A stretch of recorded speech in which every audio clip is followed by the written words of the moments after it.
నమస్కారం. భవిష్యత్ న్యాయవాదులైన మీ అందరికీ ఈ మేధో సంపత్తి మాస్టర్ క్లాస్కి స్వాగతం. ఉస్మానియా యూనివర్సిటీ న్యాయశాస్త్ర ప్రొఫెసర్గా నేటి వాణిజ్య ప్రపంచాన్ని శాసిస్తున్న చారిత్రాత్మక తీర్పుల గురించి మీతో చర్చించడం నిజంగా నాకు చాలా ఆనందంగా ఉంది. ఎలాంటి ఆలస్యం లేకుండా నేరుగా సబ్జెక్ట్లోకి వెళ్ళిపోదాం. సరే, ముందుగా మన సిలబస్ ఏంటో ఒక్కసారి చూద్దాం.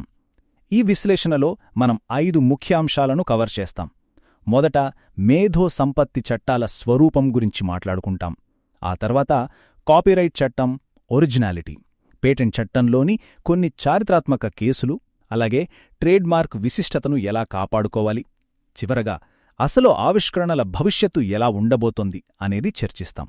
సో, మొదటి విభాగం మేధో సంపత్తి చట్టాల స్వరూపం. సృజనకారులు తమ జీవితకాల కష్టాన్ని ఎలా కాపాడుకుంటారు అనేది నిర్దేశించే ప్రాథమిక చట్టాలను ఇక్కడ మనం పరిశీలించాలి. మీకందరికీ తెలిసిన విషయమే, మేధో సంపత్తి అనగానే అదొకే సింగిల్ చట్టం కాదు కదా. పేటెంట్లకైతే 1970 చట్టం ఉంది, ట్రేడ్మార్క్స్ల కోసం 1999 చట్టం, కాపీరైట్ల కోసం 1957 చట్టం, అలాగే డిజైన్ల కోసం 2000 చట్టం.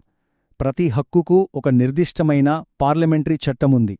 ఒక న్యాయవాదిగా మనకు ఈ పునాది చాలా చాలా ముఖ్యం. సరే, ఇప్పుడు మన రెండవ విభాగంలోకి అడుగుపెడదాం. అదే కాపీరైట్ చట్టం మరియు వాస్తవికత, అంటే ఒరిజినాలిటీ.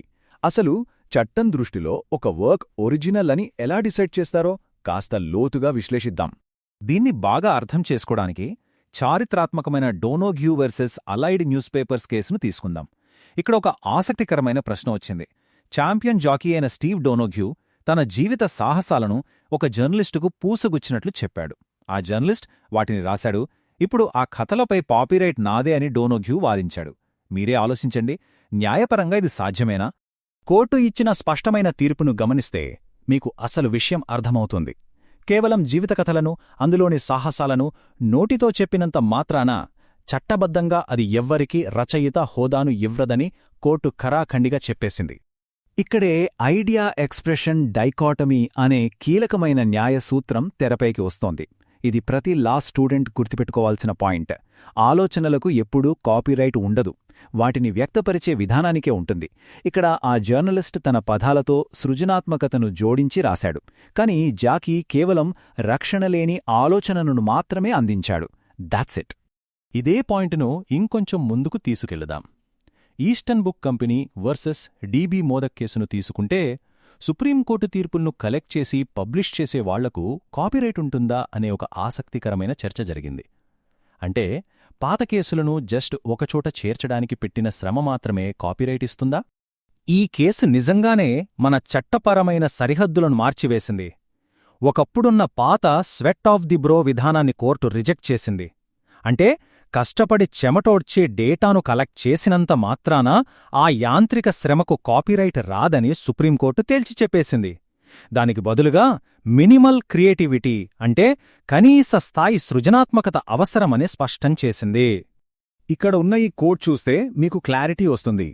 వేరొకరి పనులను బేస్ చేసుకుని తయారుచేసే సంకలనాలకు రక్షణ దక్కాలంటే అందులో రచయిత స్వంత ఆలోచనా శక్తి నుండి పుట్టిన వైవిధ్యం ఖచ్చితంగా ఉండి తీరాలి. కట్, కాపీ, పేస్ట్ లాంటివి కాకుండా చట్టం కోరే ఆ కనీస సృజనాత్మకత అక్కడ కనిపించాలి. ఓకే, ఇప్పుడు మూడవ విభాగం పేటెంటు చట్టంలో చారిత్రాత్మక కేసులు. మన ఈ విశ్లేషణను ఇప్పుడు పేటెంట్ల రంగం వైపు మళ్లిద్దాం. ఇక్కడ చట్టం చాలా జాగ్రత్తగా వ్యవహరించాలి. ఎందుకంటే ఒకవైపు ఆవిష్కర్తల గుత్తాధిపత్యాన్ని గౌరవించాలి, మరోవైపు పబ్లిక్ ఇంటరెస్ట్, అంటే ప్రజల అవసరాన్ని కాపాడాలి. మన కాలంలో మనం చూస్తున్న అత్యంత సవాలుతో కూడిన విషయం ఇక్కడే ఉంది. ఫార్మా కంపెనీలు పాత మందులకే చిన్న చిన్న మార్పులు చేసేసి మళ్లీ పేటెంట్లు పొందుతూ గుత్తాధిపత్యాన్ని పొడిగించుకునే ప్రయత్నం చేస్తుంటాయి కదా. దీన్నే ఎవర్ గ్రీనింగ్ అంటారు. మరి మన చట్టం దీన్ని ఎలా అడ్డుకుంటుంది? నోవార్టిస్ కేసులో వచ్చిన చారిత్రాత్మక తీర్పు దీనికి ఒక అద్భుతమైన సమాధానం. క్యాన్సర్ డ్రగ్ గ్లీవెక్ విషయంలో మందుల పనితీరులో గణనీయమైన మార్పు, అనగా ఎన్హాన్స్డ్ ఎఫికసీ ఉందని నిరూపిస్తే తప్ప ఊరికే చిన్న చిన్న మార్పులకు పేటెంట్ ఇవ్వబోమని సుప్రీంకోర్టు స్పష్టం చేసింది.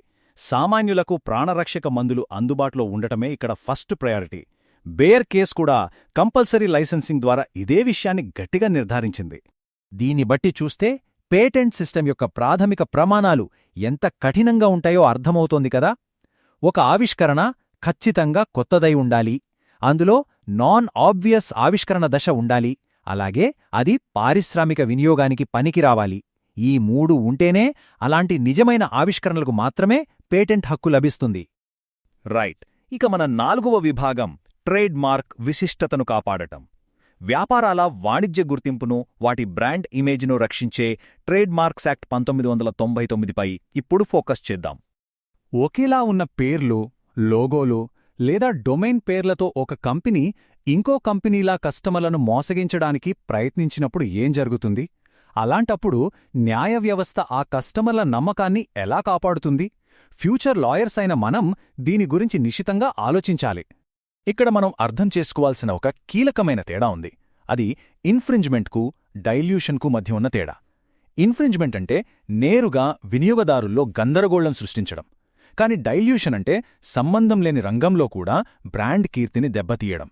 యాహూ వర్సెస్ ఆకాష్ అరోరా కేసును తీసుకుంటే, ఆన్లైన్ డొమైన్లో మరొకరు యాహూ ఇండియా అనే పేరును వాడటం వలన అసలు బ్రాండ్ ప్రతిష్ఠ దెబ్బతింటుందని కోర్టు చాలా స్పష్టంగా తీర్పునిచ్చింది. కాడిలా హెల్త్ కేర్ కేసులో సుప్రీంకోర్టిచ్చిన ఈ కోడ్ చూస్తే ఆ రక్షణ ఎంత బలంగా ఉందో తెలుస్తుంది. వస్తువులను, మరీ ముఖ్యంగా ప్రాణాలను నిలబెట్టే మందులను వేరుగా గుర్తించగల ట్రేడ్మార్క్ సామర్థ్యం చుట్టూ ఈ తీర్పు ఒక ఉక్కు కవచాన్ని నిర్మించిందని చెప్పొచ్చు. బ్రాండ్ కన్ఫ్యూజన్కు ఇక్కడ ఏమాత్రం తావులేదు.